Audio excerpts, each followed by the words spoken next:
አላችሁ? እንደምን ቆያችሁ? ያላችሁበት ሰላማችሁ ይብዛ። እግዚአብሔር አምላክ በድጋሚ ስላገናኘን ስሙ ይክበር ይመስገን።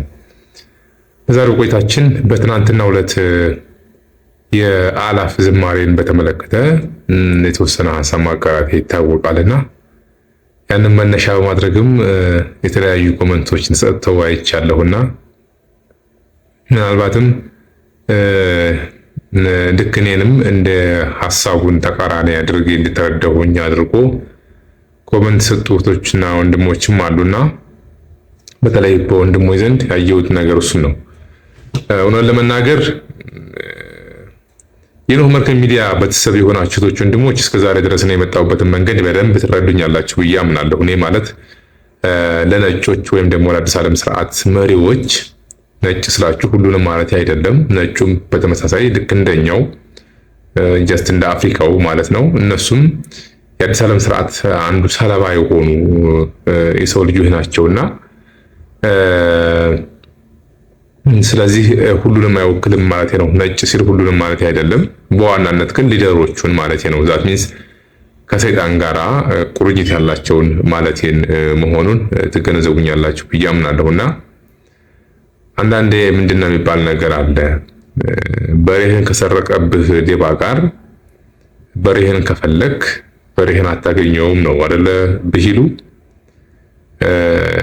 ከዓለም ላይ ክርስትናን ለማጥፋት የሚሰሩ አካላት ጋራ ሄዶ አቤቱታ ማቅረብ መፍትሄ ይገኛሉ ከተባለ በየጊዜው በዘመናት መካከል ያሉ ሰላማዊ ሰልፎችና ጥያቄዎች ለዛ መልስ ማምጣት ነበረባቸው፣ መፍትሄ ማምጣት ነበረባቸው። ለምን አልሆነም ከተባለ እውነታው እሱ ስላይደለ ነው። ቢሆን እኮ ሰየው ጥሩ ነበረ፣ ግን አይደለም ነው። የኖህ መርከብ ሚዲያ ቋሚ የሆናችሁ ቤተሰቦች ትረዱኛላችሁ ያልኩበት ምክንያት ምንድነው? አዲስ ዓለም ስርዓት ማለት ምን ማለት ነው? ከመቼ ጀመረ? እንዴት ጀመረ? ለምን ጀመረ? ግቡ ምንድን ነው የሚለውን ነገር እስከዛሬ ከሞላ ጎደል በጥቂቱም ቢሆን ብዙ ሀሳቦችን ተለዋውጠናል ብዬ ስለማምን ነው። ነባር የሆናችሁ ወንድሞች ይሄ ሀሳብ እናንተ አዲሳችሁ አይደለም ያልኩት ማለት ነው። ዓለማችን እንዴት እንደምትመራ ግን ስንቶቻችንን በደንብ ግንዛቤ ያለን? የመሰረታዊ ነገር በደንብ ጥያቄው መመለስ አለብን ብዬ አምናለሁ። አክቹዋሊ አሁን ዓለምን እየመራ ያለው ሲስተም ነው። ባይዘዌ ሲስተም ነው ማለት እንግዲህ ሲስተም ማለት ደግሞ ዝም ብሎ የመጣ አይደለም፣ ባለቤት አለው። ሲስተሙን የመሰረተ ሲስተሙን የሰሩ ባለቤቶች አሉት። ይሄንን መረዳት አለብን። አሁን እኛ ሲስተም መቀየር እንችላለን ነው ጥያቄው። ሲስተም መቀየር እንችላለን። ለምሳሌ ከአንዱ ሲስተም መካከል ለምሳሌ ብንመለከት የሰው ልጅ ዛሬ ምንም መቀየር የማይችለው ነገር ለምሳሌ ቴክኖሎጂውን ዓለም የኢንተርኔቱን ዓለም ማንም ተነስቶ መቀየር አይችልም። ይቻላል እንዴ? ኢምፖሲብል፣ አይቻልም። ለምን? ሊቀለበስ በማይችል ይሄ ምሳሌ እንምላችሁ ኢንተርኔት ወይም ደግሞ የቴክኖሎጂው ዓለም አይጠቅምም አያስፈልግም እያልኩኝ አይደለም። ምሳሌው እንደዛ አይደለም። ሐሳቤን ከተረዳችሁኝ ማለት ነው።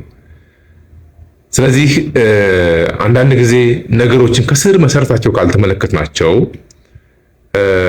ጫፉን ወይም ቅርንጫፉን ብቻ አይተን መፍትሄ ለመፈለግ ወይም ደግሞ ለመረዳት እንሞክራለን ብለን ካሰብን ብዙ ነገሮች ነው ሚስ የምናደርገው ወይም ደግሞ ያንረዳ የምንችለው ማለት ነው። ስለዚህ አንደኛ የዓለማችንን አሰላለፍ መገንዘብ ተገቢ ነው ብዬ አምናለሁ። ዓለም ወዴት ነው እየሄደች ያለችው? ዓለማችንን እየመሯት ያሉት እነማን ናቸው? ዓለም አሁን በምን አይነት ሀዲት ላይ ነው ያለችው ነው። ቅድም ያልኩትን ያነሳሁላችሁ ምሳሌ በሬህን ከሰረቀው ሰው ጋር በሬህን የምትፈልግ ከሆነ 1000 ጊዜ ትደክማታለህ እንጂ በሬህን በፍጹም አታገኘውም። ለምን? ከሌባው ጋራ በሬህን እየፈለግ ስለሆነ ማለት ነው።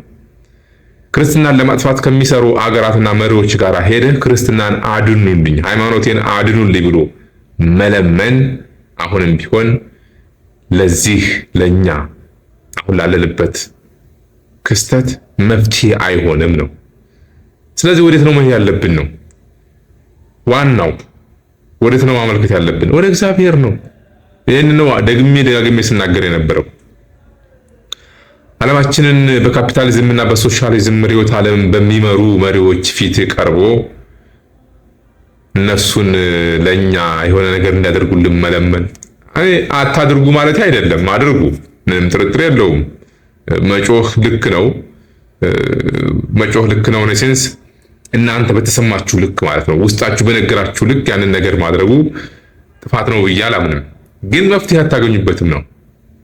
መፍትሄ አታገኙበት። አሁን ክርስትናን እያጠፋ ያለው ሲስተም ነው ባይዘወይ፣ ሌላ ምንም አይደለም። ይሄን መረዳትና መገንዘብ አለባችሁ። ምን ያክል የገዘፈና የረቀቀ ጥልቅ የሆነ መሰረት ያለው መሆኑን መገንዘብ ያስፈልጋችኋል። ሲስተም ነው የተሰራው፣ ዓለማችን ላይ የተዘረገው ሲስተም ነው። አሁን ሞደርናይዜሽን በሚል ስም ወይም በዘመናዊነት ስም ያለ የኮሎናይዜሽን ዘመን ያለንበት ይሄና እናንተ አባቶቻችን በሰዓቱ ሲጓጉበት የነበረው የአድዋን ታሪክ ማንሳት እንችላለን። ኖት ኦንሊ ዛት አሁን ኢትዮጵያ ውስጥ እርስ በርስ እንደዚህ እንድንባላ የሚያደርገን ምንድነው? ሲስተሙ ነው አይደል እንዴ? ሰዎች ራሱ በመሪነት ደረጃ ራሱ ያሉ ብለን የምንላቸው አካላት የዚህ ሲስተም አንዱ ሰለባ ናቸው እነሱ ራሱ። ለምን? ትልቁን ሲስተም የሰሩ ሌሎች የሲስተሙ ሰሪዎች ስላሉ ማለት ነው።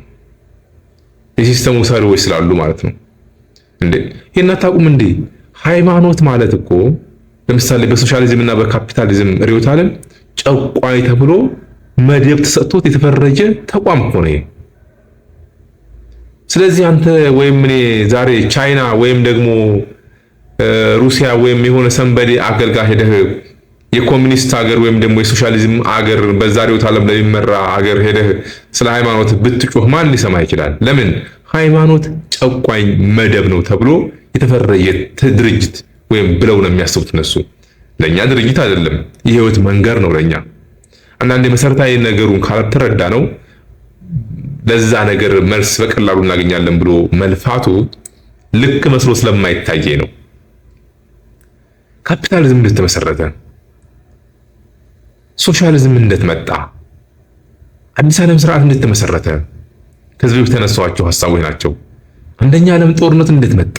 ዛሬ በዓለም አቀፍ ደረጃ የምናውቃቸው ትልልቅ ተቋማት እንዴት ተመሰረቱ?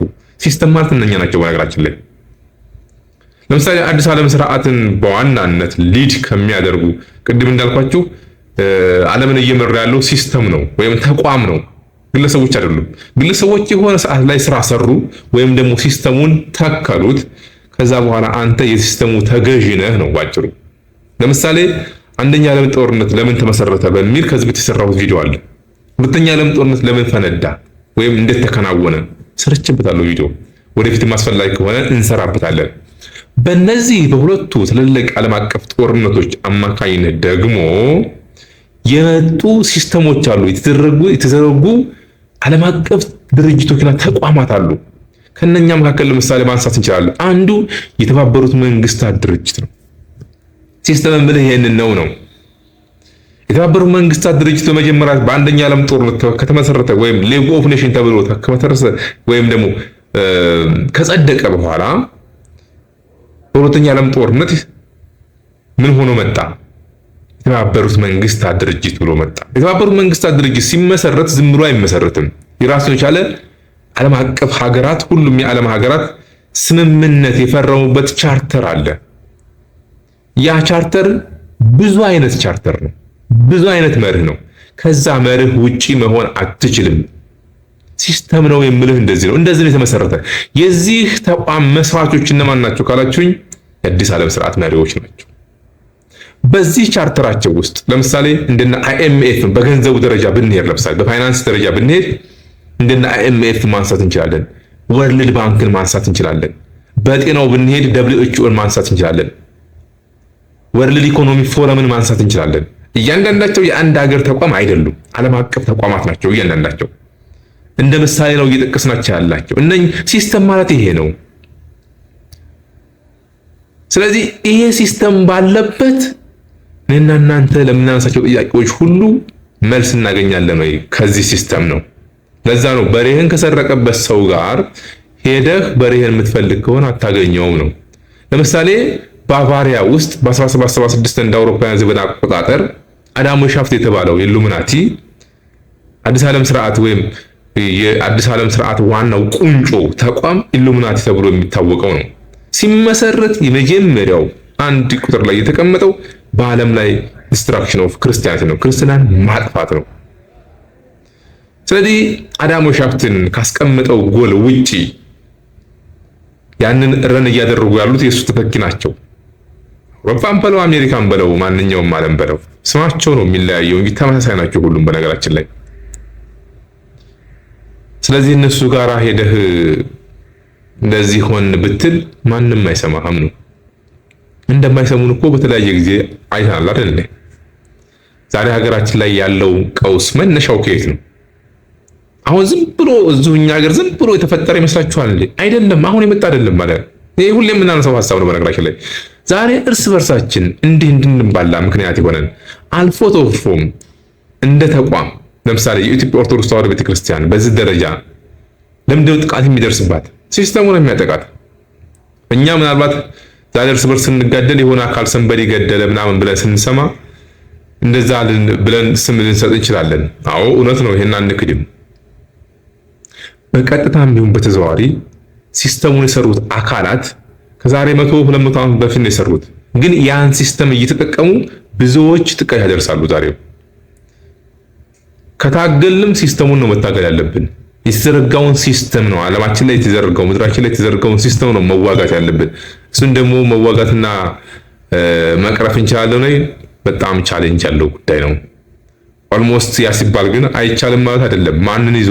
እግዚአብሔርን ይዞ ማለት ነው። ሁሉ ነገር ከእግዚአብሔር በታች ነው በነገራችን ላይ አይደል? ምንም ያክል በዚህ ደረጃ ለነሱ እንደዚህ ናቸው ሲስተሙን ዘር ፋይናንሱን፣ ኢኮኖሚውን፣ ፖለቲካውን ተቆጣጥረዋል ብለን ብንልም እንኳን ቅሉ እነሱም በእግዚአብሔር እይታ ግን ኢምንት ናቸው፣ ቦታ የላቸውም። እንደ ሰውኛ ስንመለከት እኔና እናንተ አሁን ባለን አቅም ደረጃ ስንመለከት ግን ይሄንን ሲስተም ማስወገድ እንችላለን ከተባለ የማይቻልበት ደረጃ ላይ ተደርሷል አሁን። እና ታዲያ ምን እናድርግ? ዝም ብለን ተስፋ ቆርጠን እንቀመጥ? ኖ እንደዛ የሚል ሐሳብ የለኝም እኔም። እና ምን እናድርግ ነው? አንደኛ የዓለምን አስተላለፍ መረዳት ነው። ሁለተኛ ዓለምን መዋጀት ነው። ከዛስ ቢያንስ ማንኛውም ሰው ቢሆን ቅዱስ መጽሐፍ እንደሚለው በመፍራትና በመንቀጥቀጥ እያንዳንዱ የራሱን መዳን መፈጸም አለበት ነው። ግን ደግሞ ስንመለከት አሁን ኦርቶዶክሳዊ ላይ የሚደረጉት ዘመቻዎችን ስንመለከት ራሷን ተቋሟን የማጥፋት ዘመቻ ነው አይደል እየተካሄደ ያለው። ከዚህ በፊት እኮ አስተምጣቸው አይደል አንዱ የአሜሪካ ሴናተር በሩሲያና በዩክሬን መካከል የሚደረገው ጦርነት መካከል ጂሚ ራስክ የሚባለው በሩሲያና በዩክሬን መካከል የሚደረገውን ጦርነት የፈለገውን ነገር ወይም ዋጋ ተከፍሎ ማሸነፍ አለብን ሲል ነበር የተናገረው። ለምን ሲባል ሩሲያ የኦርቶዶክስ እምነት ተከታይ ስለሆነች። ለምን? ሰዶማዊነትን ለማራመድ አትመችም። አንደኛ። ሁለተኛ የእምነት ድሪቶ በሚል ስም ህዝቡን ያልሆነ ስሁት መንገድ ውስጥ እያስገባ ያለው ሃይማኖት ነው የሚል እሳቤ ያላቸው እንግዲህ እነኚህ አካላት እንግዲህ ካፒታሊዝምን የሚያራምዱ ናቸው። ግን ሶሻሊዝምንም ካፒታሊዝምንም የመሰረቱ ርዕዮተ ዓለሙን አይዲዮሎጂውን በደንብ ካየነው የሃይማኖት ጸር ነው። ዓለም የምትመራው ደግሞ በዚህ በሁለቱ በካፒታሊዝምና በኮሙኒዝም ወይም በሶሻሊዝም አይዲዮሎጂ ነው። ከዚህ ውጪ የሆነ ዓለም የለም። ነኝ ቢሉ እንኳን ውሸት ነው፣ አይቻልም። ከዛ ውጪ ሲስተሙ እንድትሆኑ አይፈቅድላችሁም። ባይዘው ፎርዛት ማተር ማለት ነው። በዛ ደረጃ መናገር ካለብን ዛሬ እንደ ዓለም አቀፍ ደረጃ የሚወጡ ጤናና የጤና ነክ ጉዳዮችን የተባበሩት የዓለም ጤና ድርጅት ከሚያወጣው ሕግ ውጪ የኛ ሀገር የጤና ተቋም መስራት ይችላል እንዴ? አይችልም። የቻይና የጤና ተቋም፣ የሩሲያ የጤና ተቋም፣ ሌሎች የዓለማችን የሁሉም ሀገራት የጤና ተቋማት የተባበሩት የዓለም ወርልድ ኤችኦ ወይም ደብሊውኤችኦ ከሚያወጣው ሕግ ውጪ መመራት ይችላሉ? አይችሉም። ለምን? ሲስተሙ ይሄ ነው። በቃ አለቀ። እያንዳንዱ የዓለም ጤና ድርጅት የሚያወጣውን ሕግና መመሪያ ይተገብራል። ወዶ ሳይሆን በግዱ ራሱ ፈቅዶ ሳይሆን ሲስተሙ በራሱ ያሰራዋል ነው ባጭሩ። የተባበሩት መንግስታት ድርጅት ካወጣው ቻርተር ውጪ ማንም ሀገር በራሱ መመራት ይችላል እንዴ? አይችልም። ይሄን እኮ ኢትዮጵያ ራሷ እንደ ሀገር ሌግ ኦፍ ኔሽን መስራች ከተባሉ ሀገራት መካከል አንዷ ናት። ምናልባትም አፍሪካን ወክላ ታውቃላችሁ። ግን የፈለገውን ያክል ያንን ብትፈርምም እንኳ በንጉሱ ጊዜ ታስታውሳላችሁ አይደለ? ጣሊያን ኢትዮጵያ ውስጥ መጥቶ ወረራ ባካሄደ ጊዜ በእግረኛ ምንድነው ቢላ እንኳን እጁ ላይ ለሌለው ገበሬና በሰማይ ላይ በጭስ በአየር መጥቶ ውጊያ ሲካሄድ እኮ ንጉሱ ሄደው እኮ ተው ጣሊያን አስቆሙልን ሲሉ ሲስቁባቸው ነበረ። ራሷ በፈረመችው ቻርተር ላይ ግን መልሰው ኢትዮጵያ ስተወራ በዛን ሰዓት ጣሊያን አውሮፓዎች እንደዚያ ሲያደርጉ ምንድን ነበር የተፈጠረው? ንጉሱ ሄደው አስቆሙልን ጣሊያን ሲሉ ሳቁባቸው ጭራሽ። አየህ እንደዚህ ነው የሚቀልዱብን። እነሱ ጋር ሄዶ እንዲህ ሆነናል እንዲህ አድርጉም ብሎ ማለት ልክ ነው ወይ?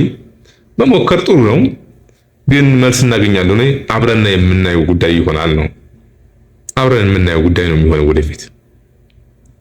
ስለዚህ አንዳንድ ጊዜ እኔ የተረዳሁበትን መንገድ በተለይ አንዳንድ እህቶች ወንድሞች ሐሳቤን በደንብ ያገኛችሁኝ አይመስለኝም። ከዚህ ሁሉ ይልቅ ግን ወደ እግዚአብሔር መጮህ ይቀላል ነው።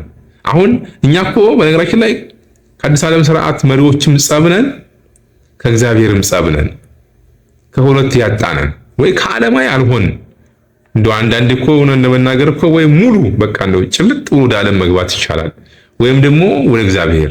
አሁን ሁለት ዋልታ ረገጥነን። አንድ እግራችን እዚህ ነው፣ አንድ እግራችን እዚህ ነው።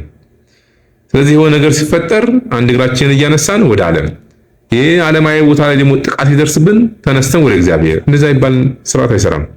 እነሱ ለምሳሌ አዲስ ዓለም ስርዓት መሪዎች ይሞቷታል እንጂ ዘመቻቸው ሁሉ እግዚአብሔር ላይ ነው።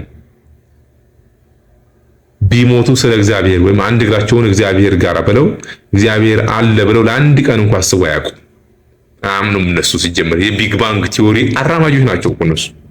ዓለም ታላቁ ፍንዳታ ዓለም በእንደዚህ አይነት እግዚአብሔር እናንተ በምናውቀው በሃይማኖታዊ መንገድ ነው የተፈጠረው ብለው አያምኑም።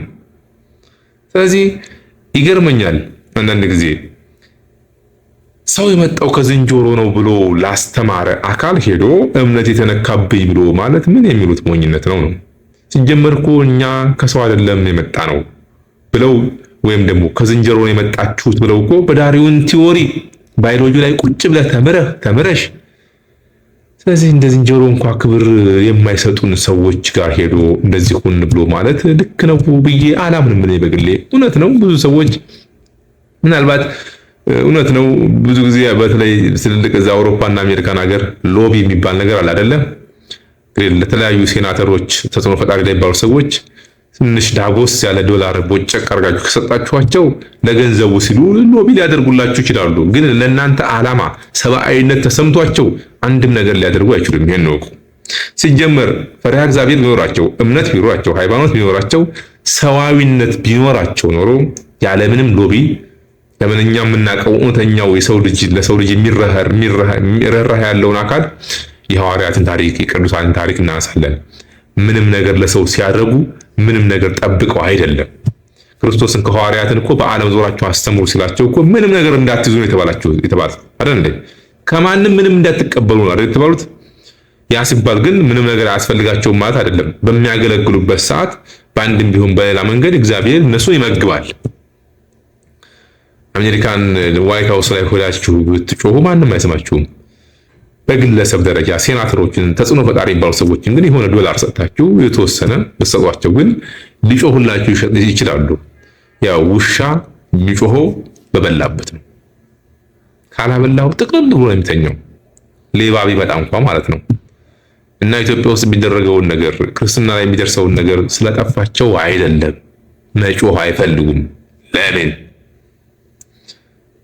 በቃ ሲስተሙን ስላልተረዳ ነው እኛ ብዬ አምናለሁ። አንዳንድ ጊዜ ሁላችሁንም ማለት አይደለም። ሲስተሙን ወቅ ዋይት ሃውስ በር ላይ ከመቆም ስላሴ በር ላይ ሄዶ ቆሞ ማልቀስ ይሻላል። እንደ ራሄል ማንባት ይሻላል። ስር ነቀል የሆነ እኛን ልታደገን የሚችል የእግዚአብሔር ክንድ እንጂ የዋይት ሃውስ ክንድ ወይም ደግሞ የአውሮፓ ዩኒየን ክንድ ወይም ደግሞ ብሪክስ አይደለም ልታደገን የሚችለው። እኛን ለሞከር ጥሩ ነው። እኔ አትሞክሩ አለመሆኑ ግን ቅድሚያ መስጠት ያለበት እሱ አይደለም፣ እግዚአብሔር ነው። ወደ እግዚአብሔር ነው መጮህ ያለበት። ትልቁ መፍትሄ የመጣው እዛ ነውና ያን ስለኔ ኢትዮጵያ ውስጥ እየሞቱ በእምነታቸው በሃይማኖታቸው ምክንያት እየሞቱ ያሉ ኦርቶዶክሳውያንን ደም እየካርኩኝ አይደለም፣ ስለነሱም እንዳይጮህላቸው ስለፈለግኩኝ አይደለም። በዚህ መንገድ መፍትሄ ስለማይመጣ ስለማቀው ነው። እኔም በድፍረት መናገር ይቻላል። ከሆነ ምሰየው። በእርግጥ አንዳንድ ጊዜም ሙሉ ተስፋ እንቁረጥ እያልኩኝም አይደለም። እግዚአብሔር አንዳንዴ ክፉ ሰዎችንም መላእክታቸውን ጻፍቶ መልካም ነገር እንዲናገሩ ያደርጋቸዋል ይላልና ቅዱስ መጽሐፍ። አንዳንዴ በታሪክ ስንመለከትም ክፉ ነገስታት የሚባሉትን እግዚአብሔር በግድ አድርጎ ስራ ይሰራባቸው ይችላል። ይሄ ምንም ጥርጥር የለውም። ግን አሁንም ቢሆን ቅድሚያ መስጠት ያለብን ወደ እግዚአብሔር ንጩህ ነው። ወደ እግዚአብሔር ካመለከትን መጀመሪያ ደብዳቤ መግባት ያለበት ወደ እግዚአብሔር ነው። ከዛ በኋላ ይሄኛው ሁለተኛ ነው መሆን ያለበት እንጂ ቅድሚያ መስጠት ያለበት ያ ነው እያላምንምና፣ ስለዚህ እኛ ህይወታችን ከተስተካከለ ዓለሙ አሁን ያለንበት ዓለም ሲስተሙ ነው እየመራን ያለው። በዚህ ሲስተም ውስጥ እየፈሰስን ደግሞ እንደምታዩት ነው። በጣም ጋጠ ወጥነት በዝቷል። ስርዓት አልተመኝነት በዝቷል። ሃይማኖት አሁን ሽማግሌ አይከበር፣ ትልቅ ሰው አይከበር፣ ፍቅር የለም። ለምን እንደዚህ ሆነ? ወደ ስልሳዎቹ ዘመን ልውሰዳችሁ። የደርግ ስርዓተ መንግስት ሲመጣ ሶሻሊዝም እና ካፒታሊዝም ውስጥ አንዱ ሶሻሊዝም ነው አይደለ? ሶሻሊዝም ስትመለከቱት አንድ ከላይ ዝም ብላችሁ በግርድፉ ስትመለከቱት በቃ ለሰው የሚያስብ ይመስላል አይደለ? አንዱ ከአንዱ በልጦ መኖር አይችልም። አንዱ እየተራበ አንዱ ጠግቦ ማደር አይችልም። እኩል የሆነ ሀብት ክፍል መኖር አለበት የሚል አይዲዮሎጂ ነው አይደለ? ከላይ ስትመለከቱት መልካም ነው። እኔ እየተራብኩኝ አንተ ጠግበህ ስታድር ይሄ ፌር መሆን የለበትም አይደል እንዴ ስታስቡት። ግን ደግሞ ሃይማኖት ጨቋኝ እንደሆነ ይናገራል። ሰው እንዳያድግ እንዳይለወጥ ወይም ደግሞ ትልቅ ቦታ ላይ እንዳይደርስ ሰርቶ እንዳይቀየር ሃይማኖት ትልቅ ጨቋኝ መንገር መሳሪያ ነው ተብሎ ሲለፈፍበት የነበረ እንደነበር ታውቃላችሁ መቼም። አሁን ላይ የደረስንበት ደረጃ ስንመለከት አሁን ድንገት የመጣ አይደለም። አሁን ላለንበት ኪዮስ ራሱ ማለት ነው ከጥንት ጀምሮ የነበረ በደንብ ሲሰራበት የነበረ ሲስተሙ ራሱ ሲሰራው የነበረ ጉዳይ ነው በነገራችን አይደል። አሁን ኮሎናይዜሽን የሚባለውን ነገር ስንመለከት አሁን እኛ ኮሎናይዝድ አልሆንም እንዴ?